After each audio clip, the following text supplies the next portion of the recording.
Auzubillahiminash-shaytanir-rajeem. Bismillahir-rahmanir-rahim. Assalamualaikum. Ji ayanu, pakhair agale, ni hao, chunishumme, washmale. Oh, hi, gozaimas, guten Morgen, hola, bonjour, privyet, kaifa hal? Hale shuma chatore, ahlan wasalan, marhaba, buna, mucho, gracias, swabi, abhalli kariaya, hosh galden, anaya, saya. Thank you very much, everybody, for tuning into PTV World. You're certainly watching World this morning, and with me, I'm very lucky to have such a very well-learned, well-versed colleague who happens to be Ms. Hajar Satti. I happen to be Shahzad Hassan Khan, and we hope and pray that everybody out there is doing wonderfully well and that you're ready to kickstart your day with us. But first things first, hello Hajar, how's your Thursday so far? Assalamu alaikum. Thank you so much for introducing me and Jazakallah khair. So it's a very rainy sort of a Thursday, and I think we are formally welcoming winters, right? But it's not raining anymore. You know, it was raining the previous night, but it's not raining. But No, yes, it rained in the morning too. Really? Yeah. You know, I wasn't up, that early, but I think what I figured out was that before sleeping, it was raining, and when I woke up, the breeze was so fresh. So I actually stood outside my place for at least 10-15 minutes before sitting in the car to, come towards the office. But the weather is just fantastic these days. Please continue. Okay, so Shahzad, yesterday we were talking about Dastan Goes and Dastan Goi, which was a very inherent cultural tradition in the South Asia or in the Muslim Empire in particular. So I really wanted to share a parable on a merchant and a parrot. Okay. So there was a merchant, he had a really lovely parrot, and the parrot used to sing to him. So he used to look after the parrot very well, but then again parrot wanted the freedom. He really missed the wilderness, the flying in the open skies and whatnot, right? So one day the merchant said that I'm going to subcontinent, and if someone wants me to bring something, and definitely he didn't miss the parrot, he also asked the parrot to. So parrot said that I just tell my family there, because I am from those lands, so tell my family there that I really miss them and I miss flying in the open skies. Okay. So the merchant was wise enough to understand the message, but then because of his singing, he didn't want the parrot to go outside of the cage, right? All right. So what happened was that merchant went to the subcontinent and he relayed this message to his cousins, and one of his cousins was so saddened by that he trembled and then he fell down. So the merchant was really saddened by that, and he had his guilt because of this message and devastating message that parrot had died. He went back to his home and related the entire episode to that parrot, and the parrot suffered the same fate. He trembled, then he passed away, he fell down. So what happened was that merchant opened the cage and the parrot came out and started flying around. So the merchant said, what did he do to me? What is this entire episode about death and the resurrection again? So the parrot said that you actually conveyed me the message that my cousins were trying to give me, that this is my voice which has captivated me. So I need to remain silent, and that is how I will get my liberty and freedom out there, right? So there's an inherent amount of wisdom inside this parable, because we humans love liberty, right? Yeah. Emancipation, freedom, and we have written so much on it, we have done so much on it, and how can we forget that the animals also desire the same. Exactly, and Haja, at the same time, I believe that, speaking quite a lot on different occasions can actually definitely put you in a lot of trouble too. But, since you have shared a story of a parrot, I would want to share a story of a parrot too as well. Okay, wonderful. So the same parrot, when it flew off from the merchant, and another guy, who actually used to live somewhere here in Islamabad, kind of captured the same parrot and trained the parrot. Okay. So now the parrot's job was to be actually a watch parrot. Okay. So imagine what the parrot learned from that particular guy was to abuse any passerby. And that's what that parrot used to do, So anybody who would actually pass across from the gate or, in front of the gate, the parrot would start to abuse. And then, for a while, people were like, hey, you know what, this needs to be sorted. So they went up to the gentleman. They were like, you know what, your parrot's really naughty. Whenever we're passing by your house, the parrot starts to abuse. So you really need to kind of look into it. So the, the owner of the parrot at that time kind of did look into it. And then the next day when the same passerby was coming across and the parrot was looking at the passerby. Right. And then the passerby was looking at the parrot. So the only thing the parrot said was, "Samajhte tusi gaye ho." So I think that was important. But now, ladies and gentlemen, I think it's about time that we take a good look into the top stories. What's happening, how the weather is going to be in the country. So, let's get started. Okay, wonderful. So our Prime Minister Shahbaz Sharif has said that Pakistan needs billions of dollars to rebuild the country after the devastating floods that uprooted 33 million people. In an interview with the Financial Times, he said we need huge sum of the money for rebuilding roads, bridges and other infrastructure damaged or washed away in the recent floods. He also said that we are not asking for rescheduling our debt, but we ask for climate justice. The Prime Minister said there's a gap between our demands and what we have received so far, and hinted that failure of international community to rally resources can fuel political instability in the country.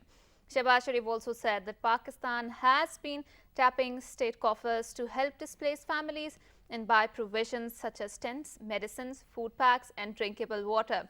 He said Pakistan would also seek additional funding from whenever he can, and also added that Pakistan is in the state of war against the climate-induced havoc and it has become a victim. Shehbaz Sharif mentioned that tomorrow another country can be a victim of this, and we don't want that to happen. And that's true, to be very honest. And yes, once again, I think we have to pledge and urge the people of Pakistan and people who are out there who are watching us in 46 different countries that we're not even asking for help. I think we are asking for justice, because this havoc is not caused by the people, or it's not a natural calamity. It is a man-made calamity, and everybody who's responsible for it needs to come down to it so that we can actually kind of rebuild our country, and it is important for us and for our future generations. Now coming down to, obviously, World Cup is on, and Right. every other day there's news about cricket. But I love how what a befitting response has been given by Mr. Ramiz Raja, the chairman of Pakistan Cricket Board, to the president of Asian Cricket Council. And we really need to get into the depth of it, because Pakistan Cricket Board has expressed disappointment over unilateral comments made by Asian Cricket Council President Jay Shah regarding shifting next year's Asia Cup to a neutral venue. The reaction from PCB came after Jay Shah made comments without any consultation with the Board of Asian Cricket Council, or PCB, the host of Asia Cup. The PCB, in its statement, said the comments have been made without giving any thought to long-term consequences. PCB said Asian Cricket Council was set up to safeguard the interest of cricket playing Asian states, and yesterday's comments go against the spirit of ACC. PCB said the statements may force Pakistan to rethink its participation in ICC events in India, and is clearly an attempt to divide ACC and ICC. PCB has requested an emergency meeting of ACC to discuss the matter, and it is important, because imagine when Pakistan was given this credit to be the host nation for the Asia Cup next year in 2023, ladies and gentlemen, all the board members were present, and unilaterally the president of ACC coming forward and saying that India might not be visiting Pakistan. So I think it is for India to decide whether you want to play with Nepal or Oman. I think we are going, as a nation, we are going to back Mr. Ramiz Raja Saab, the chairman of Pakistan Cricket Board, and we will continue to do so, because we really need to think about the spirit of the game rather than would the border divides us or whether it brings us together.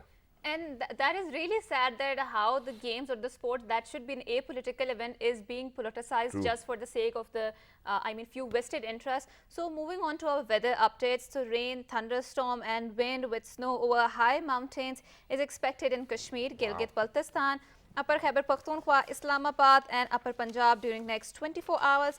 According to Met Office, isolated hailstorm is also expected during this period. However, dry weather is expected in other parts of the country. Met Office said a westerly wave is affecting upper parts of the country and likely to persist during next 24 hours. I think, as we said and mentioned earlier on, that we are formally welcoming the winter season, and the rain is sort of an indication for that. And we hope and pray that we have a smooth winter, because we didn't have a very smooth summers. True, and I don't know why, because every other day I've been actually requesting my wife to kind of take out the winter clothes, and she's like, it's not even winters as of now. I'm like, yeah, please, can you stop making excuses as well? Because, when you go to the gym at night time, once you come outside the gym after you work out, you feel a little colder too. And especially after the sweating, Especially, yes. Yeah. And especially when you're on television, you cannot afford to cough. There's so many things you have to look forward to. And then, be making sure that, our little babies are actually wearing socks all the times, because they're not so habitual of wearing slippers. Right. So yeah, please make sure that you protect your children, your elderly and yourself in the first place, because health is wealth. And there's a reason why I'm saying that. The sole reason why I'm saying that is that today actually it happens to be World Osteoporosis Day, ladies and gentlemen. And when we talk about osteoporosis, obviously it is the disease of having thinner bones, which are more prone to fractures. Not just that, imagine by 2050, 500 million people, God forbid, will be suffering from this disease. And just talking about hip fractures, by 2050, ladies and gentlemen, 310% increase in men and 260% increase in women. Any women who's above 65 years old, I do not want to say it early in the morning, and it does hurt my sentiment at the same time. but is at risk or rather suffering from osteoporosis. So what should we do about it, Hajra? Right, and I do feel that the hip injuries or the weakening of the hip bone can also be very fatal, right? Yep. So Shahzad, you and I were both not doctors, so we have invited doctors in the studio. Thank you for reminding me. Yeah. Yes, so they can enlighten us more about this disease, what exactly are the risk factors, how can we prevent them, and you know, a very dire and pressing need to have a more healthy and balanced lifestyle, which is so much lacking these days because we have a very unhealthy sort of obsessions with gadgets and whatnot, and this immobility can also lead to weakening of our bones, right? Exactly. Exercise always helps us out, and we don't have that sort of a mobility that our ancestors might have, right? Have you been working out lately though? Yes. Yes? I do that. You know, because in between some days, you know, Hajra is like, okay, you know what, I'm not going to the gym, but some days she's like, I'm going to the gym. So I think you're still focusing on having a healthier lifestyle. I'm not going to gym, but I do that. But you work out. I mean, Yeah. that's what is important. It's not important that you go to the gym and work out, because I do have a lot of people in my contacts who go to the gym but don't work out. All right, so ladies and gentlemen, without any further ado, we're very lucky early in the morning, since we are not doctors, as mentioned by my very wonderful colleague, well-learned one, that we have doctors over here inside the studios who are going to let us know about this very disease. Ladies and gentlemen, first up, we're very lucky that we've been joined by somebody who happens to be a consultant medical specialist. He is Dr. Abid Ilyas. Hello, sir. Assalamu alaikum. Good morning. Walaikum assalam. How are you, sir? Good morning to all. Thank you very much, sir, for joining us, and it's wonderful to have you over here on Well this morning.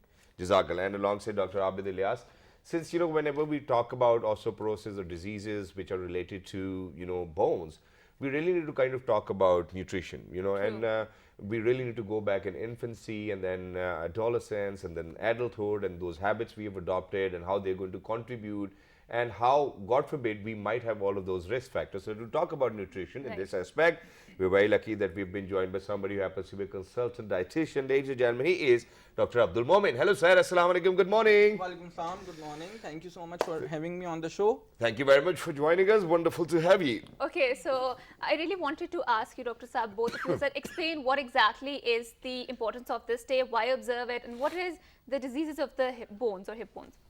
Bismillah ar-Rahman ar-Rahim. First of all, we all know that osteoporosis is the disease of the bones, and with the passage of time and increase in the age, the bones gets weaker. Yep. So the purpose of celebrating this day as a World Osteoporosis Day on the 20th of October is just to make the people aware that this is something which can be avoided. Yeah. If the people are understanding the pathophysiology of the disease, that why this disease is going to happen, so they can obviously can be more careful, and they should be taking those precautions and measures in order to prevent that disease. True. Because if they are not going to prevent and they are not going to take care of their self, ultimately the increase of the fractures will increase. Exactly. And once, you know, anybody has a fracture, so he is going to be bed bound for at least 6 months to 1 year, because bone is not going to heal immediately just like anything. So it's a very slow process. Same osteoporosis is not going to happen in a day. So it is going to occur over a period of years. True. Right. So in order to treat that, you need years. You cannot cure it within days. That's true. So, and in addition to that, Dr. Saab, I'm very sorry that I'm cutting you short, but I want you to kind of shed light on this as well. Now, do you think that this is a disease of people of underdeveloped countries? Because God forbid, you know, if we're going to see otherwise, you know, Arnold probably, Sylvester Stallone, Jennifer Lopez, you know, all of these elderly people now are above 60. Alhamdulillah, we've never heard that they have got any bone disease. So do you think it is the disease of the underdeveloping countries? So it's not a disease only having a one risk factor or one etiology. Okay. It is basically a multifactorial problem. So definitely underdeveloped is concerned with that. But this is primarily a disease of the elderly. Okay. So anybody going above 65 or less than 65 but having risk factor is prone to have osteoporosis. So the point you mentioned that in the underdeveloped, maybe in the underdeveloped it's because the lifespan of the people is less. True. So maybe they are not having an age expectancy above the 70s or in 80s.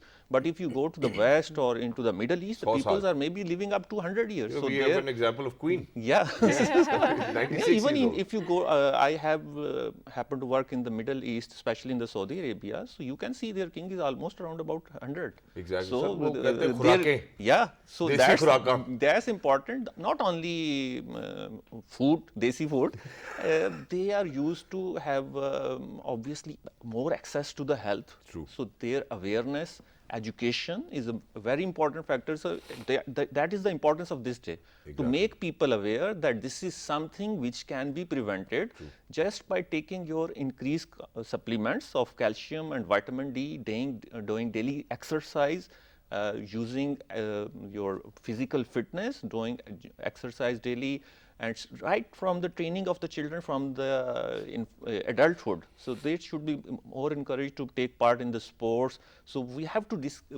discuss this as the life expectancy increases. So the risk is increasing. Exactly. And we will certainly talk about the entire life cycle too as well, but I want to move on to Dr. Momin over here. So sir, you know, obviously diet plays a very important role, but before we get into that, you know, we would want you to highlight this day, how important is it for people to know, because this entire show is for the awareness of the audiences out there. Absolutely. So they say that prevention is better than cure. They do We've say it, always yeah. heard that. And unfortunately, in Pakistan, our healthcare model is primarily it's revolving around the curative side, not the preventive side. True. So that is a big problem. Osteoporosis is a kind of medical condition or disease that can be prevented. Okay. But for that to happen, we really need to make people aware about it. Okay. So as Dr. Saab was just talking about it, there are two major factors which can play a very important role in the prevention of osteoporosis. One is your diet, Yep. and definitely we are going to get into the details of what kind of diet can prevent you from having osteoporosis, and the other is physical activity. True. Unfortunately, as a nation, we are not a very active nation. Our lifestyles in general are very sedentary. True. According to a survey of 194 countries, Pakistan is ranked as 165th in terms of physical inactivity. So with that goes to show you that by and large we probably like to sit more, be less active, talk more, have some gossip, watch television. The screen time has tremendously increased during the last 10-15 years. Even मज़ा ही when- बड़ा आता है sir, बैठ के लेटे हुए आप देख रहे हैं बताइए। that is quite unfortunate. So these are two biggest risk factors for osteoporosis. So these factors, if taken care of, we can definitely prevent osteoporosis to a large extent. And for a country like ours, which has definitely resource limited settings, it is very important to work on the prevention side as well. Exactly. But, you know, keeping in mind that, you know, we're talking about Pakistan, obviously this, I mean, we're not trying to say that, you know, it is not curable or you cannot kind of eliminate the risk factors. We can. You know, so, you know, the kind of a country where we are at this point of time, I would want to call ourselves a developing country, but we do have the resources to at least avoid osteoporosis. You know, itni baat to honi Absolutely, chahiye. yes. But for that, I think we really need to share some visuals with you. You know, our team has actually put in a lot of effort to kind of give you a better understanding of what osteoporosis is and what happens on this day. Please go ahead, take a look, and when you guys will come back, we will talk about the entire life cycle of humans, you know, from infancy to adolescence and then for adulthood, and let's see whether what can be changed, what certain tweaks can actually, how can they benefit us in avoiding osteoporosis. Let's take a look. World Osteoporosis Day, marked on 20th of October each year. It aims to put bone health and fracture prevention on the global health agenda and reaches out to healthcare professionals, media, policy makers, patients and the public at large. Osteoporosis is a condition where bones become thin and lose their strength as they become less dense and their quality is reduced. This can lead to broken bones, which cause pain and disability. Currently, osteoporosis is vastly underdiagnosed and undertreated. Worldwide, millions of people at high risk of broken bones or fractures remain unaware of the underlying silent disease. Based on the WHO definition of osteoporosis, it's estimated that approximately 500 million men and women worldwide may be affected by 2050. The worldwide incidence of hip fracture in men is projected to increase by 310% and by 240% in women compared to 1990. Patients can step up for bone health by ensuring the following. A bone-healthy lifestyle is vital by regular weight-bearing and muscle-strengthening exercise. Physical activity is vital for bone health. Aim to exercise for 30 to 40 minutes. Getting enough vitamin D helps your body absorb calcium and is essential for bone health. You get most of your vitamin D through exposure to sunlight. It's also found in vitamin D-rich foods like fatty fish, mushrooms and eggs.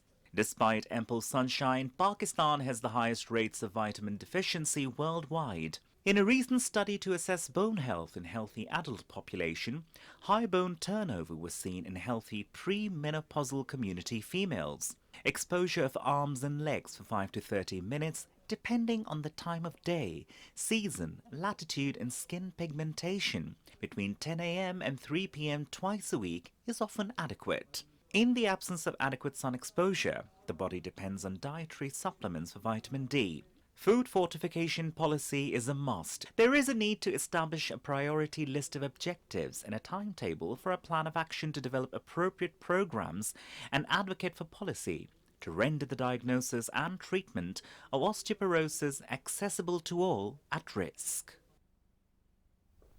Okay, so we're going to talk more about the osteoporosis, but before we move on to the life cycle, Shahzad, so I do have a question. Sure. That you mentioned about the demographic factors, so people from the underdeveloping countries or maybe developing countries are more prone towards this disease because we do not have that much resources or nutritional resources. But I also have this observation that a lot of people from the Scandinavian countries, when they become old, they migrate towards the southern Europe, to the Italy or Greece. Why? Because there's the sunlight there and they want the vitamin D out there for their bones or for their skin. So shedding some light of the demographic factors who are more prone to this disease. So the most important, it is mainly common in the females, females who are age more than 65, because we all know that after the age of 45 to 50, females have some hormonal changes, they go to the menopause, and so after that, because of lack of the hormones, estrogen and progesterone, their bone starts getting weaker. So they are the most prone persons. But age is not solely the criteria. If you have age less than 65, but the problem is that you are smoking, God forbid you are using alcohol, you are not having exercise, okay, so you have a family history of the disease, or you are suffering from those diseases which makes the bones weaker. You are using some medications which make the bones weaker, just like steroids. So they are the, if age is less than 65, but still you have any one of these risk factors, you are prone to have osteoporosis. Then the most important thing you said about the demographic, we are very lucky that we have a kind of weather which is very good to provide, because this vitamin D is sensitized from the skin. So when we are getting exposed to the sunlight, whether direct or not, so our skin starts producing vitamin D, which is activated in the liver and kidney, and then that it absorbs calcium from the intestine, what we eat, that is absorbed, and also from the different sources, it increases the calcium. So calcium, you know, the bones is the calcium. So vitamin D is depositing calcium in the bones. So I think 2 or 3 days, half an hour to 1 hour, if you are getting exposed to the sunlight, maybe between 10 to 3 a.m., you should avoid sunburn, not start sitting in the sunlight in the hot days of the June, but at least you should try to get indirect sunlight. Weather is here, sir. Kinnu, kala namak aur halki si dhoop. Wow, perfect combination of the winters. Definitely the weather is demographic, and the environment has a effect on the osteoporosis. Wonderful. So, which is why now I think let's move on to Dr. Momin Saab over here. So now, sir, let's get started with the life cycle. I mean, this is something which I've always had in my mind, that this is what I wanted to discuss, because, ladies and gentlemen, you know, if you know how things are in today's time, we really need to kind of focus on that. For example, now the newborn babies, mothers are not really very willing to kind of breastfeed them, and I think that we really need to set the base from the very beginning, from the very early years. Imagine that, you know, all of a sudden the baby is put onto formula milk. And do you think that formula milk will actually provide us with that calcium and vitamin which Dr. Saab was talking about, to give us those healthy bones with which we can actually avoid osteoporosis? So it's extremely important to talk about this issue of breastfeeding and exclusive breastfeeding, as we say. So according to the World Health Organization, it is the right of every newborn to be exclusively breastfed by the mother. And when we talk about the term exclusive breastfeeding, it means that for the first 6 months of life, you don't have to give anything to the newborn except the mother's feed. Even you are not supposed to give plain water. A lot of times mothers would say, or the grandmothers would say, that it is so hot, the newborn obviously cannot express that he or she is thirsty. So do give him or her the plain water, but that can be very, very dangerous because that can cause infections in the newborn. So only exclusive breastfeeding is definitely the solution, and for that we definitely need to make mothers aware about its importance. And from even before they conceive, it is very important that we should prepare them mentally that they have to eventually breastfeed their child, because for that matter, that is by far the best kind of diet you can offer to your child as a newborn. And for that, it is also very important that the nutritional status of the mother herself is also appropriate. A lot of times we see that patients do come to us and they have either conceived or they are planning to conceive, but their own nutritional status is not at that level where the mother can actually conceive or can give birth to a healthy baby. Now, if the mother starts breastfeeding the child and if she is not taking enough calcium in her diet, she would be definitely at risk of developing osteoporosis, because 99% of the calcium in the body is present in bones. So when a mother is breastfeeding the child and she is not getting enough calcium in her own diet, that calcium is going to be leached out from her bones. So that is eventually going to make her bones weaker and weaker. So it is very, very important for all the lactating mothers as well to have adequate sources of calcium in her diet. Wonderful. And in addition to that, Haja, let's move on to adolescents too, because I grew up in a family where my mother would actually make healthy breakfast every single day. She won't let us leave our houses until we have had our breakfast. Now I see that the trend has been changing where mothers, first of all, are not willing to make breakfast for their child. Or number two, what they would say is that, hey, you know what, we have given them the lunch, so they're going to take lunch at 10. What happens is that with the lunch, as soon as you're going to open up the lunch box, it's going to be fried food. Either it's going to be nuggets, all of those. Processed food. I don't know whether how much it's going to contribute to the calciums for the bones. Do you think that it does? No, not at all. Any nutritional value? Yeah, now, first of all, it's very, very important to understand the importance of breakfast. Breakfast is one of the most important meals of the day. And how can you imagine a child going to a school and studying for 5, 6, 7 hours without having a proper breakfast? And as you rightly mentioned, in our childhood, we used to have proper breakfast on daily basis.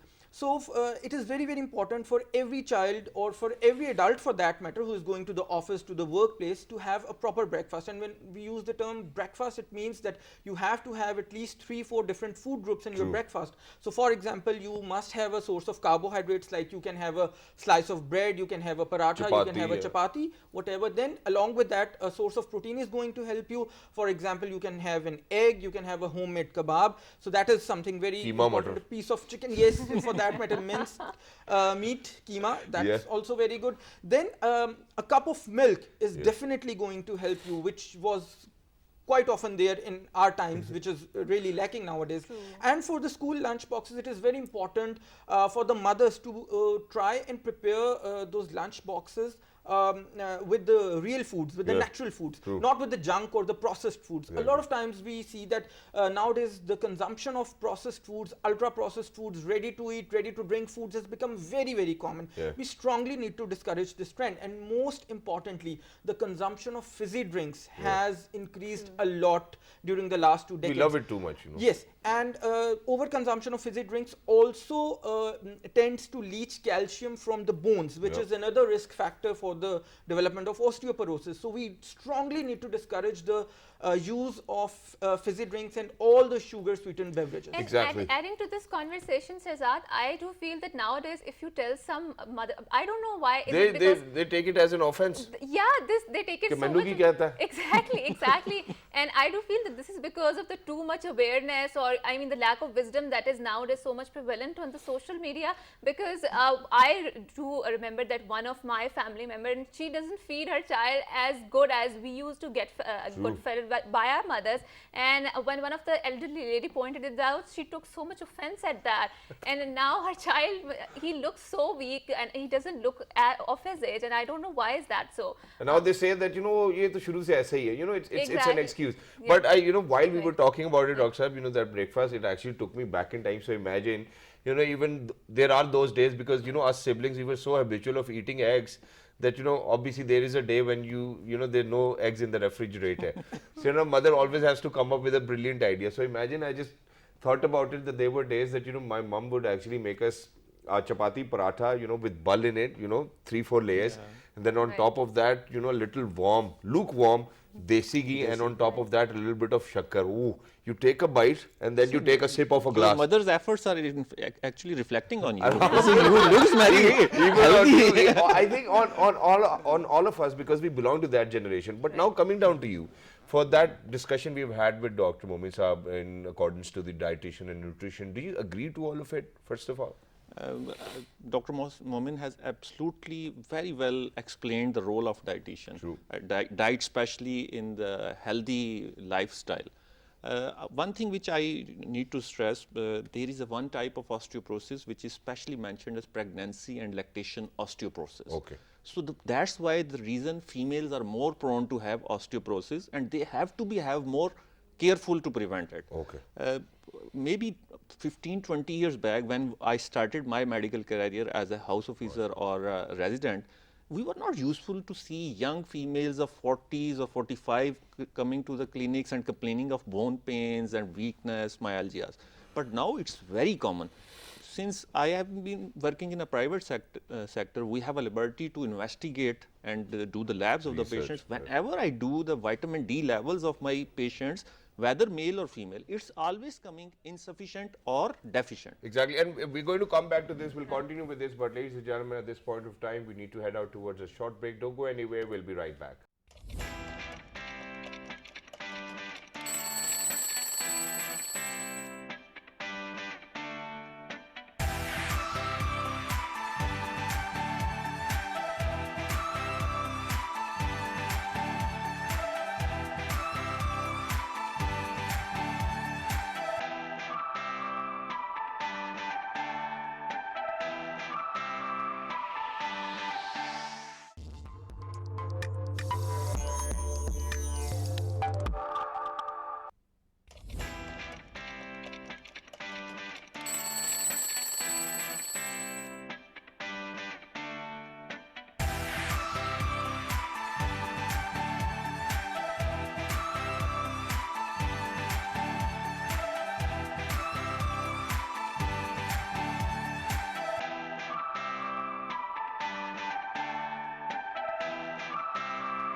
Hey, you guys are still here. Obviously, it is certainly not a surprise for me, because that's how much you love World this morning and PT World. But I'm going to refer back to Dr. Saab over here. So, Dr. Saab, since we're short on time, so can you please just let us know, in one line or two lines, that how can we avoid the risk factors of getting osteoporosis in your my life? opinion, we have to modify our lifestyle. Okay, sir. And we have to basically follow our religion's advice. That is the only way we can move forward. So we have to, because nasha is haram. Yeah. So Right. by quitting smoking and alcohol, so osteoporosis will be reduced. You offer 5 times a prayer, you are doing exercise. ठीक है? So if you do prayer and physical activity, so that will reduce osteoporosis. Then you need to eat properly healthy food and dairy products in your balanced diet. So that will improve your calcium and vitamin D. So that will reduce the risk of osteoporosis.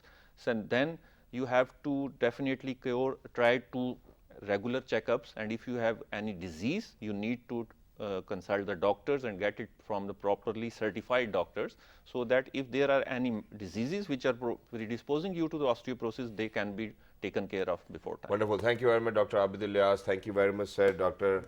Abdul Momin Saab, for being with us. Lovely to be in conversation with you. And for everybody who's out there, ladies and gentlemen, it's the best time of the year. All you need to do is just go, climb up onto your roof, take some oranges with you, a little bit of tinge of kala namak, have some sunlight, enjoy the party of Kindu. Oh, it's going to be yummy. And then at the same time, you're going to get the vitamin D. And that's what we've been talking about. Make sure that you actually have this habit of drinking milk, because that's, I think, primarily the only source of calcium from whatever we intake. But Shahzad, let the oranges come first into the market, because I think the Faisalabadi foodie spirit eventually comes into the Shahzad and takes over it. So I think through different semantics, we just come across or reiterate the same message that we need to have a healthy lifestyle. And healthy lifestyle means that we need to have a proportionate amount of the balanced diet and also the exercise and the mobility, right? And I've always been telling everybody who's out there that people who go to the gym and think that they're fit, I mean, that's not the definition of being fit. You really need to make sure, you know what Dr. Saab said, said, take healthier diet. Right. Make sure that you're near or closer to organic foods as well, and it True. will actually help you. Make sure that you have a balanced diet.